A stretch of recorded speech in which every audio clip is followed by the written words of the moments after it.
Il est midi, madame, monsieur, bonjour. Ravi de vous retrouver et merci de nous rejoindre à la une de l'actualité de ce jeudi 22 septembre. Présidé par le ministre Ayman Ben Abdelrahman, tenu hier d'une réunion du gouvernement consacrée à l'examen de plusieurs dossiers liés à plusieurs secteurs. Les détails dans cette édition.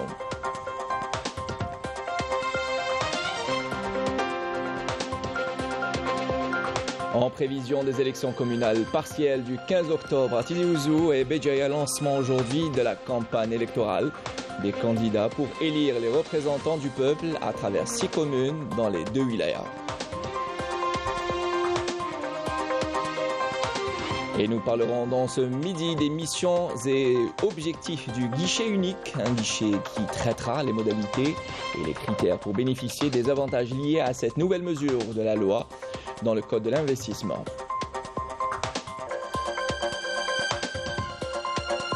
Et au volet international, une enquête de l'organisation Forbidden Stories révèle que le régime du Merzen marocain se sert de l'expropriation pour constituer une assiette foncière à bas coût. Objectif, enrichir de hauts responsables et dirigeants du royaume. Voilà pour les titres, bienvenue à vous tous. Le Premier ministre Ayman Ben Abdelrahman a présidé hier une réunion du gouvernement consacrée à l'examen de plusieurs dossiers, liés tout d'abord au secteur des finances avec la présentation par le ministre des Finances d'un avant-projet de loi de finances pour 2023 et ce en prévision de sa présentation lors d'un prochain conseil des ministres. Il a également présenté un projet de décret exécutif fixant les modalités d'octroi de l'exemption de la TVA des objets d'art, de collection ou d'antiquités et de manuscrits du patrimoine national cédés aux musées, aux bibliothèques publiques et aux services manuscrits et d'archives. Dans le domaine du commerce, le gouvernement a examiné un projet de décret exécutif présenté par le ministre du Commerce et de la Promotion des Exportations relatif au plafonnement des prix des services d'hébergement au niveau des établissements hôteliers et des autres structures destinées à l'hébergement à caractère commercial. Ce projet de texte s'inscrit dans le cadre de la mise en œuvre de la nouvelle politique tarifaire dans le secteur du tourisme, conformément aux décisions prises lors du Conseil des ministres du 12 septembre 2021. Par ailleurs, et dans le domaine de l'artisanat, le ministre du Tourisme et de l'Artisanat a présenté un projet de décret exécutif fixant l'organisation et le fonctionnement des chambres de l'artisanat et des métiers. Ce projet de décret porte sur l'introduction d'amendements visant principalement la révision du nombre des chambres de l'artisanat et des métiers de manière à les étendre aux 58 wilayas. Dans le domaine de l'entrepreneuriat, le ministre du Travail, de l'Emploi et de la Sécurité sociale a présenté un projet de décret exécutif fixant les conditions et les modalités du bénéfice du droit au congé et au recours au travail à temps partiel pour la création de l'entreprise. Le texte a pris conformément aux décisions du président de la République, vise à développer l'entrepreneuriat chez les travailleurs en leur accordant la possibilité de concrétiser leurs propres projets, tout en leur assurant le maintien de leurs relations de travail et leur réintégration à l'issue de cette période. Et dans le domaine de l'enseignement supérieur, le gouvernement a entendu une communication présentée par le ministre de l'Enseignement supérieur et de la Recherche scientifique relative à la rentrée universitaire 2022-2023, qui a eu lieu le 17 septembre dernier. Pour cette rentrée universitaire, le nombre global d'inscrits en première année a atteint 303 421, soit une augmentation de plus de 2% par rapport à l'année précédente. Dans le cadre du renforcement du réseau universitaire, cette rentrée a été notamment marquée par l'ouverture de nouveaux établissements dans l'école normale supérieure pour les sourds et muets qui offrent une formation en master dans la spécialité du handicap auditif au profit des enseignants du cycle secondaire diplômés des écoles nationales supérieures, ainsi que le lancement de 2 écoles supérieures d'agriculture sahariennes à Adrar et à Aloued. S'agissant des capacités d'accueil, le secteur de l'enseignement supérieur a réceptionné 45 000 nouvelles places pédagogiques, ce qui porte les capacités globales à 1 500 016 000 places, permettant d'accueillir 1 750 000 étudiants avec l'aménagement des emplois de temps. Quant aux capacités d'hébergement, il est enregistré un nombre global de lits s'élevant à 653 622 places. Et dans le domaine de la formation et de l'enseignement professionnel, le gouvernement a entendu une communication présentée par le ministre de la Formation et l'enseignement professionnel relative aux préparatifs pour la rentrée de la formation et de l'enseignement professionnel prévue le 17 octobre prochain. Le nombre de places pédagogiques ouvertes au titre de la prochaine rentrée s'élève à 340 412 places, dont 401 spécialités de formation diplômante et 137 spécialités de formation qualifiante de courte durée. Cette année sera marquée par le déploiement du nouveau dispositif de formation au profit des bénéficiaires de l'allocation chômage portant sur des efforts de formation qualifiante à courte durée de 3 et 6 mois. Le ministre de l'Éducation nationale Abdelhakim Belabed a inauguré ce matin une école primaire dans la commune de Kerzaza, dans la wilaya de Beni Abbas. Le ministre qui a affirmé que la rentrée scolaire 2022-2023 s'est déroulée dans de bonnes conditions, ce qui traduit les efforts de l'État visant à mobiliser tous les moyens humains et matériels à cet effet, à l'instar du transport scolaire, de la restauration ou encore de la prime scolaire de solidarité versée à ses bénéficiaires. Une année scolaire marquée par plusieurs nouveautés, en plus de l'intégration de la langue anglaise dans le... Mais avant, on va écouter le ministre de l'Éducation nationale, M. Abdelhakim Belabed, dans cette déclaration. المدارس التي برمجت لأن تجهز باللوحات الرقمية تم ذلك وهي مجهزة.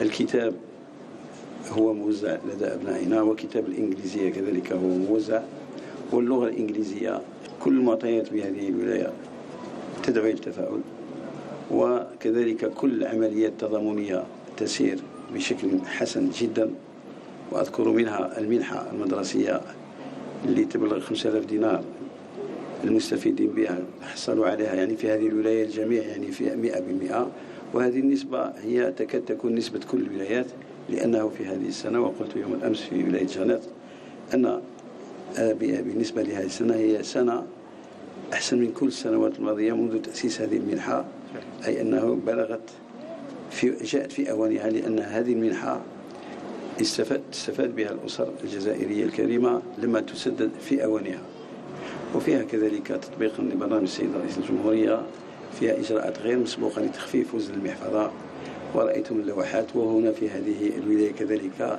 هناك مدارس مجهزة باللوحات، هناك إجراءات ستدخل حيز التنفيذ بعد الانتهاء من بيع الكتاب، وهي إجراءات تزويد المؤسسات، كل المؤسسات التعليمية كل المدارس بنسخة ثانية لكل كتاب لكل تلميذ، هي نسخة ملك للمؤسسة لكي أبنائنا اللي السنوات الثالثة والرابعة والخامسة يكون لديه كتابه بمنزله، ويكون نفس الكتاب بالمؤسسة.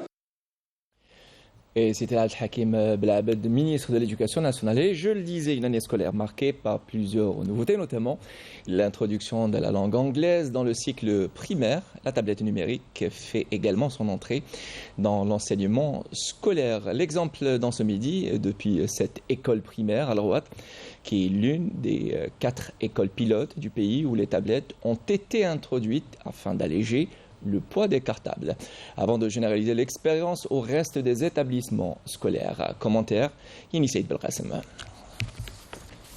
Dans cette classe d'enseignement primaire, les petits écoliers s'imprègnent de nouveaux gestes, puisque désormais la tablette numérique vient remplacer leurs livres. Cette classe pilote de l'établissement Shahid Gnen Khaddour dans la wilaya de Al-Rouat fait partie des 4 écoles choisies pour mener cette expérience destinée à alléger le poids du cartable.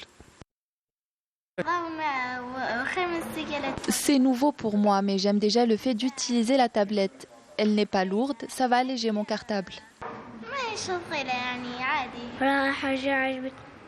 C'est une bonne expérience, j'aime beaucoup. D'autant plus que je sais utiliser la tablette depuis le préscolaire. Nous sommes à l'ère du numérique. Il ne faut pas oublier que nous sommes au XXIe siècle. Tous les enfants savent manipuler ces tablettes. Je pense qu'avec ce type de technologie, nous allons attirer beaucoup plus l'attention des élèves. J'espère que cette initiative va être généralisée à tous les établissements scolaires du pays. C'est comme la langue anglaise qui a été généralisée. C'est vraiment une excellente chose. Il est vrai que c'est nouveau pour nous, mais nous allons nous adapter au fur et à mesure grâce aux formations et nous serons à la hauteur. Un outil pédagogique qui devrait être élargi plus tard à d'autres classes et qui permettra aux élèves d'utiliser la tablette qui contiendra le livre scolaire en format PDF à la place du format papier. Nous avons été choisis parmi les 4 établissements sur le territoire national pour être l'école pilote. C'est un exploit pour nous et nous avons réussi à relever le défi à 75%. C'est une excellente initiative qui permettra d'alléger le poids des cartables. L'utilisation des tablettes numériques dans le cycle primaire comme outil pédagogique devrait s'élargir dans les prochaines rentrées scolaires. Et l'école internationale algérienne à Paris a désormais une nouvelle directrice. Installée à la veille de la rentrée scolaire, la nouvelle directrice a pu superviser la reprise des cours et l'introduction de l'anglais avec les nouveaux manuels scolaires. Correspondance depuis Paris, signée Afa Belouchette. C'est une nouvelle ère qui s'annonce à l'école internationale algérienne à Paris qui vient de se voir affecter une nouvelle directrice à la veille de la rentrée scolaire nationale. Et c'est l'ambassadeur d'Algérie en France qui l'a installée officiellement hier en présence de l'équipe pédagogique de l'école. Son arrivée va permettre de donner une nouvelle impulsion à cette école et les enfants, que ce soit les enfants que nous accueillons ici, le corps professoral et administratif, sont vraiment heureux. Et avec cette nouvelle impulsion, cette école va pouvoir atteindre les objectifs souhaités par les plus hautes autorités, notamment Monsieur le Président de la République, que cette école devienne une école d'excellence, de qualité.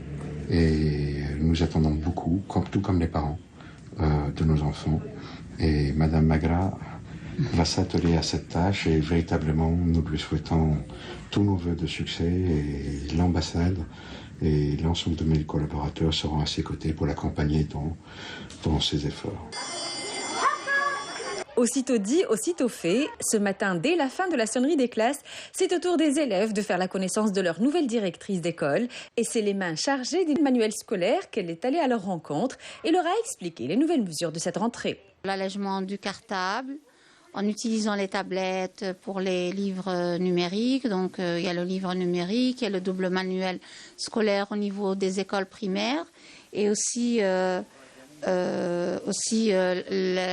plus important aussi, l'installation de la langue anglaise au niveau du primaire à la 3e année. Le même manuel donc qui a été introduit en 3e année pour leurs petits camarades dans le territoire national.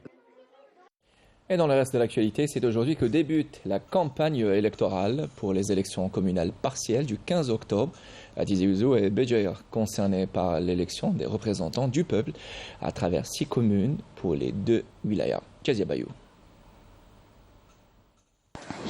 Coup d'envoi aujourd'hui de la campagne électorale pour les élections communales partielles du 15 octobre à Tizi Ouzou et Béjaïa, concernés par l'élection des représentants du peuple à travers 6 communes pour les 2 wilayas.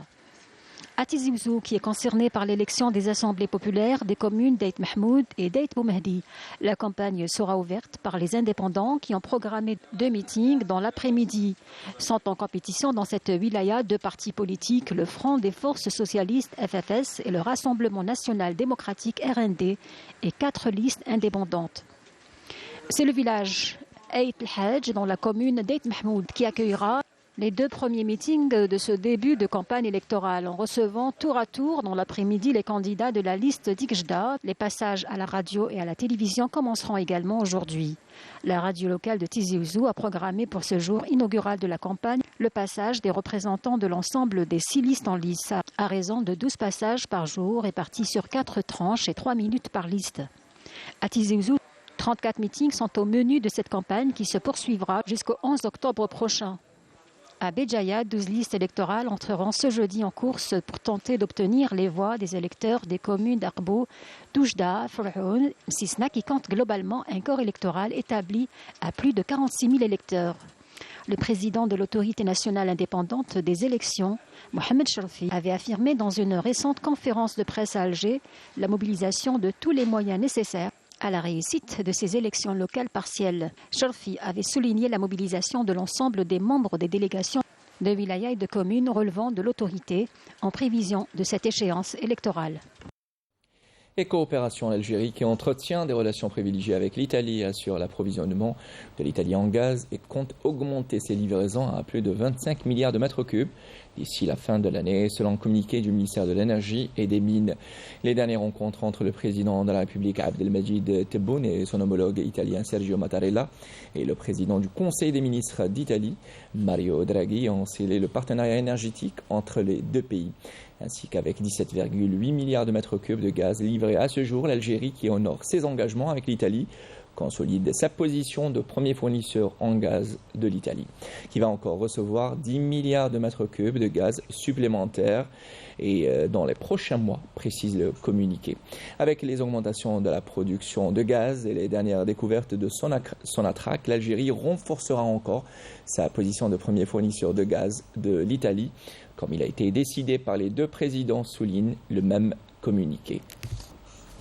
On écoute à présent Toufik Hakkar, président directeur général du groupe Sonatrach. نحن نتبع توجيهات يعني رئيس الجمهورية في هذا الإطار. نحن نعمل بكل الجهد ويعني نشكر كل العمال المتواجدين في المشروعين اللي يعني ما كانش لم تسجل فيها أي تأخر. فيه كلام ولغط كثير وحتى أخطاء متعمدة من بعض يعني الأطراف التي تعمل على يعني إضعاف يعني الجزائر في هذه الناحية. لكن هذه المشاريع وانطلاق هذه المشاريع ودخولها حيز التنفيذ هي إجابة واضحة لكل محاولة التغليط الرأي العام. ونقول بوضوح جدا أن سوناتراك لديها كل القدرات الإنتاجية للوفاء بالتزاماتها التعاقدية، وكذلك هذه الإنتاج الإضافي احنا نقوم به مكننا اليوم لوضع كميات معتبرة اللي هي حتى نهاية حتى 20 سبتمبر وضعنا أكثر من 3 مليار متر مكعب إضافي في السوق الحرة، منها تقريبا 2.6 موجهة للسوق الإيطالية. يعني نوضحوا أنه التزاماتنا لإيطاليا محترمة، خاصة التزاماتنا التعاقدية محترمة 100%. إضافة إلى ذلك وضعنا 2.6 مليار متر مكعب إضافية حتى 20 سبتمبر، يعني من أفريل حتى 20 سبتمبر، ومن نهاية السنة إن شاء الله نبلغ حوالي 4 مليار متر مكعب إضافية. لسنة 2023 نقول ونطمئن أنه كل قدراتنا الإنتاجية يعني تغطي كل التزاماتنا التعاقدية بأريحية كبيرة جدا.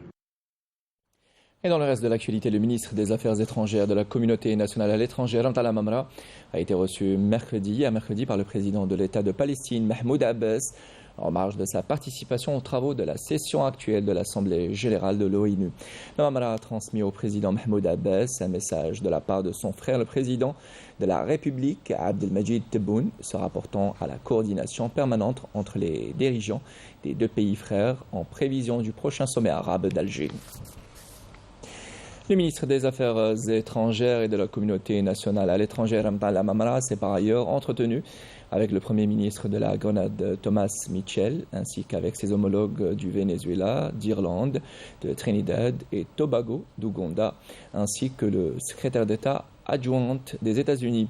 Ces rencontres ont permis de réaffirmer les positions constantes de l'Algérie sous la direction du président de la République, Abdelmajid Tebboune, et sa lecture objective des développements survenant au double plan régional et international. Par ailleurs, la délégation algérienne participant aux travaux de la 77e session de l'Assemblée générale des Nations unies a exercé jeudi son droit de réponse pour contrer les allégations fallacieuses et mensongères du Maroc concernant la question du Sahara occidental. Une question qui a été et restera une question de décolonisation jusqu'à ce que le peuple du Sahara occidental exerce son droit inaliénable à l'autodétermination à travers un référendum libre et équitable. S'agissant d'autre part de l'accueil par l'Algérie des réfugiés sahraouis dans les camps de Tindouf à partir du 31 octobre 1975, il est le résultat de l'occupation illégale du Sahara occidental par le Maroc après le départ de l'ancienne puissance coloniale. Retour chez nous et l'investissement économique, les projets d'investissement dont le montant est égal à 2 milliards et plus seront traités dorénavant au niveau d'un guichet unique. Les modalités et les critères pour bénéficier des avantages liés à cette nouvelle mesure de loi dans le Code de l'investissement sont détaillés dans le reportage de notre collègue Wassila Bouchareb. Commentaire, Samir Hadjamar. Parmi les nouvelles dispositions du nouveau Code de l'investissement figure la création du guichet unique. De quoi s'agit-il et quels sont les avantages de cette nouvelle mesure mise en place par l'État?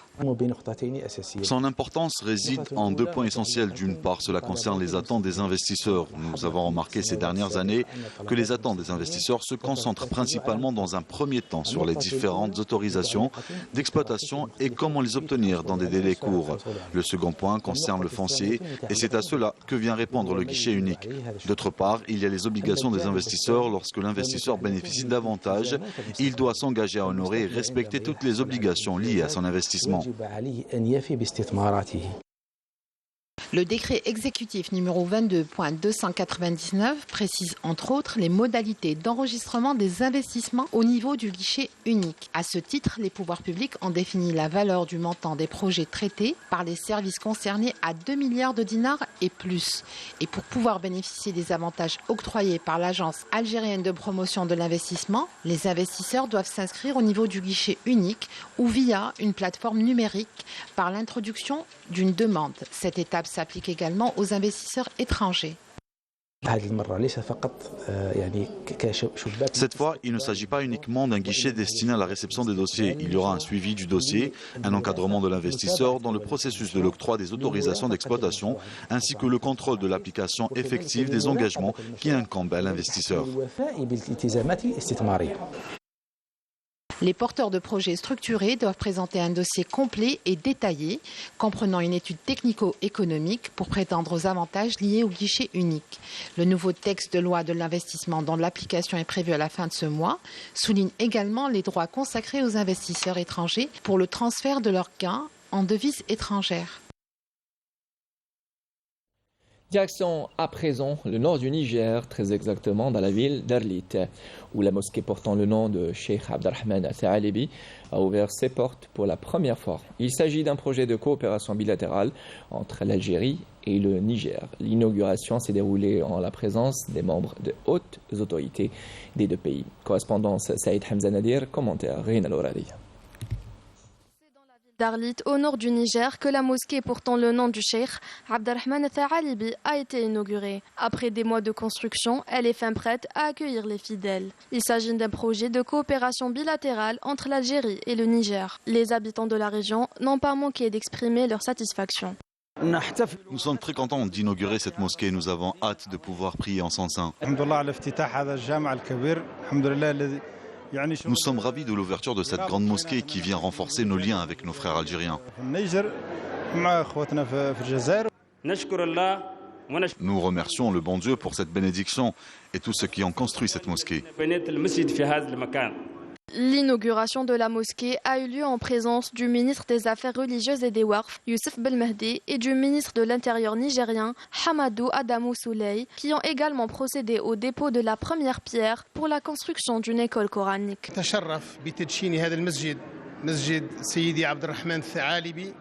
Nous sommes honorés d'inaugurer la mosquée du Cheikh Abderrahmane Al-Tha'alibi. C'est un projet des Waqf algériens. Un grand remerciement à toutes les personnes ayant contribué à la construction de cet édifice religieux. Une école coranique va être également construite, ce qui permettra l'enseignement du Coran et des préceptes de l'islam.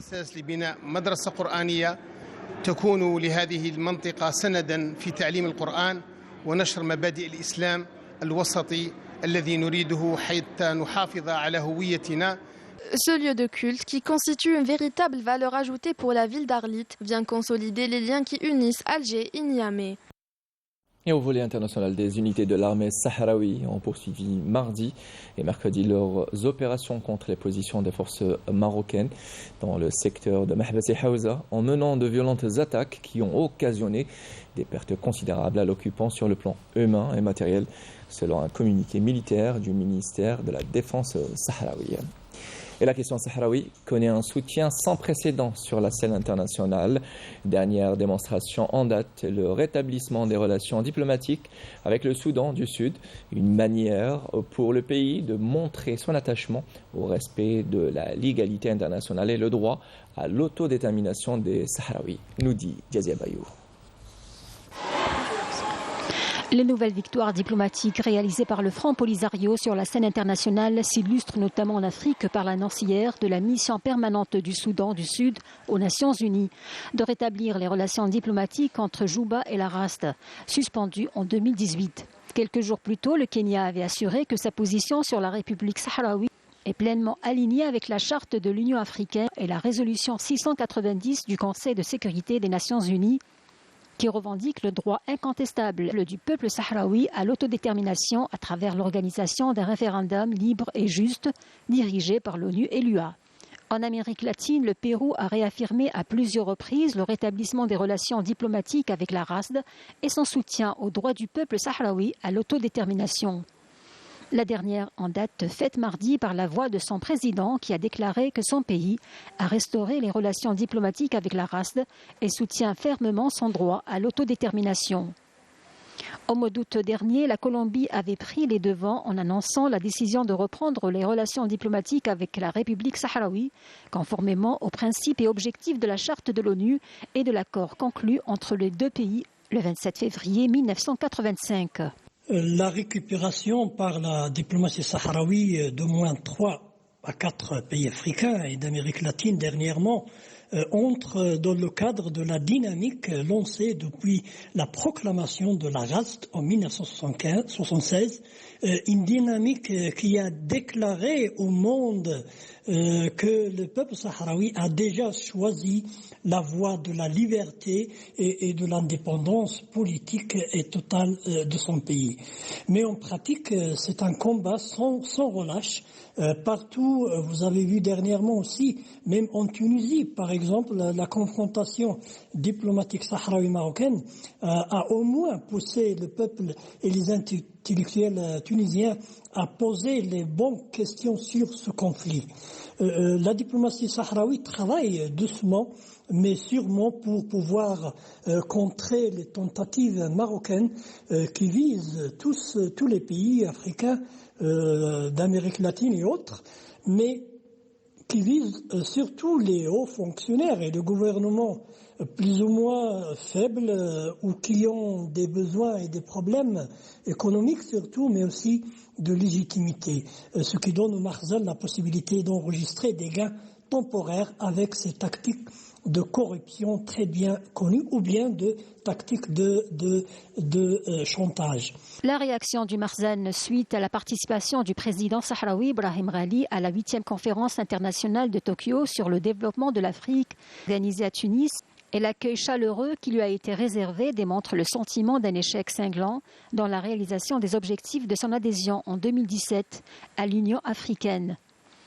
En effet, le Maroc, qui avait opté pour la politique de la chaise vide, visait, à travers ses pratiques, à exécuter des agendas étrangers subversifs, ciblant la paix et la stabilité dans la région, mais aussi à porter atteinte à la cohésion et à l'unité des pays et des peuples de l'Union africaine. Sur le plan juridique, la récente décision du Conseil d'État français concernant les importations agricoles depuis le territoire du Sahara occidental occupé a conforté davantage la position du Front Polisario qui l'a chaleureusement salué. Et au Maroc, le régime du Marzan marocain se sert de l'expropriation pour se constituer une assiette foncière à bas coût. Objectif, enrichir de hauts responsables et dirigeants du royaume. C'est ce que révèle une enquête de l'organisation Forbidden Stories. Et les détails avec Yasmine Saoudi. Après le trafic de drogue, la surexploitation de la classe ouvrière, le Marzan continue d'amasser des fortunes au détriment de son peuple en se servant cette fois-ci de l'expropriation pour se constituer une assiette foncière à moindre coût dans le but d'enrichir de hauts responsables et dirigeants du royaume. Poursuivant le travail du journaliste marocain Omar Hadi, condamné le 3 mars dernier à 6 ans de prison ferme, des enquêteurs de l'organisation Forbidden Stories dénoncent ouvertement les rouages d'un gouvernement fourbe. Les enquêteurs révèlent comment des terres tribales appartenant aux habitants du Douar ou Letzbita, situées à une trentaine de kilomètres du nord de Rabat, ont servi à l'enrichissement de hauts responsables du pays, notamment de l'homme d'affaires Enes Sifriwi, qui, à la fin des années 2000, a lancé son projet de la plage des Nations sur des terres agricoles, expropriant au passage des centaines de personnes en échange d'une très faible indemnisation. Avant d'ajouter que l'homme d'affaires a pu mettre la main sur les terres des habitants du Douar ou Letzbita grâce à un subterfuge couvert par l'État, défiant les lois du royaume qui interdit aux privés de s'approprier des terres collectives. Pour illustrer l'implication du Makhzen dans ces affaires d'expropriation illicite, l'enquête souligne que c'est sous les yeux de hauts responsables qu'est lancé le projet de la plage des Nations, où sont construits un terrain de golf, des villas de luxe avec piscine et une plage privée, à la place d'une forêt protégée qui aboutira à l'expulsion des habitants du village sans défense avant même que ces derniers n'en soient informés. Et retour chez nous où un bateau de croisière a jeté l'ancre au port de Mahrousa. Les touristes américains, britanniques et australiens à bord de ce navire ont débarqué pour découvrir Alger-la-Blanche et visiter plusieurs sites de la capitale, dont la sublime Casbah d'Alger. Samira Hajamar était de la partie. Reportage. Dans leur tour du monde, ils ont choisi de faire escale le temps d'une halte en Algérie. Des Australiens, des Anglais et pour la majorité des Américains ont opté pour une balade à la Casbah d'Alger. Et ça commence à partir des remparts de la citadelle. Je suis australienne. La Casbah est fabuleuse et certainement je reviendrai une autre fois. C'est la première fois que je viens en Algérie. J'adore ce pays et clairement j'y reviendrai. Nous avons beaucoup apprécié l'accueil chaleureux des habitants de la Casbah. On y reviendra certainement. La mosquée Kutchawa ou encore Das Sultan et Mustafa Basha. Dans ces ruelles étroites d'un autre temps, des vestiges et des monuments qui racontent le royaume millénaire d'Alger. Que la Casbah est classée par l'UNESCO, donc il s'intéressait à l'histoire. Donc comme quelqu'un qui s'intéresse à l'histoire, donc il sait que la Casbah est classée par l'UNESCO. Il aime visiter ce lieu-là et il regarde les ruelles, les artisans, l'architecture, qui est, pour eux c'est un peu bizarre de voir cette architecture-là, alors qu'on leur explique que cette architecture elle date du Xe siècle, des Almoravides, on peut dire des Amazirs aussi. Ces ruelles sont particulières. Ce lieu est magique. Cet endroit est très spécial. On le découvre pour la première fois. C'est beau et c'est très diversifié. Cette escale dans le cœur palpitant d'Alger a inscrit de l'émotion pure et des souvenirs dans le cœur de ces touristes qui s'apprêtent à découvrir Oran dans leur périple en Algérie. Et le voyage magique avec l'Algérie continue. Madame, monsieur, c'était là le journal de midi. Merci de nous avoir prêté attention. L'info continue tout de suite, les nouvelles du ciel, signé Amal Aribi. L'information revient à 19h avec Kamel Suik. J'aurai le plaisir de vous servir demain à partir de midi. Bon appétit si vous êtes à table. Au revoir.